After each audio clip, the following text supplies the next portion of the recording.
সবসময় হোমওয়ার্ক করি, কিন্তু গত রাত্রে যখন শুনতে পেরেছি রংপুর আসবো, আমি চেষ্টা করেছি রংপুরে কয়েকটা আঞ্চলিক ভাষা শেখার, অনেক ইউটিউবে থেকে ঘাটাঘাটি করে, তারপরে আসলে আমার ব্যবসা করতে পারিনি।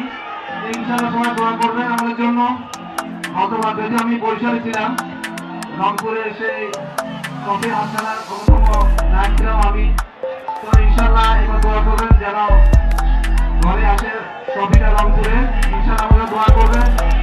আর অবশ্যই আপনারা কনফায়ারে সবাই রংপুর থেকে সাপোর্ট না করে মিরপুর স্টেডিয়ামে গ্যালারিতে এসে আমাদের দলকে সাপোর্ট করবেন। আপনাদের উপস্থিতি আমাদের একটা বাড়তি প্রেরণা, কারণ বরিশালের দর্শকের সাথে আমরা রংপুর কিছুটা কোণে থাকি। ইনশাআল্লাহ এবার যাতে আমরা বরিশালকে দর্শক উপস্থিতি বিক্রি করতে পারি, ইনশাআল্লাহ 2024 সালটা আমাদের মন মতো হবে। দোয়া করুন সবাই।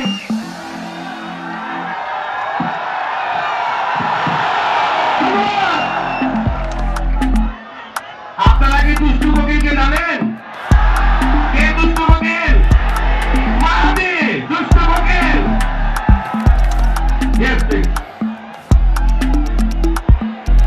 আসসালামু আলাইকুম। আপনারা কেমন আছেন ভাই? ভাই আপনাদের দেখে খুব ভালো লাগতেছে যে আপনারা আসলে অনেক কষ্ট করে এখানে অনেকক্ষণ ধরে ওয়েট করতেছেন।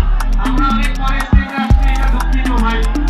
তো আপনারা যেভাবে আমাদের সাপোর্ট করতেছেন বিপিএল এ, ঠিক এভাবেই সাপোর্ট করেন। ইনশাআল্লাহ আমরা যদি এবার শিরোপাটা জিততে পারি ভাই। আর আপনাদের সবার দোয়া কামনা রইল ভাই। আমরা দুষ্টু কোকিলের দেখতে চাই আবারও।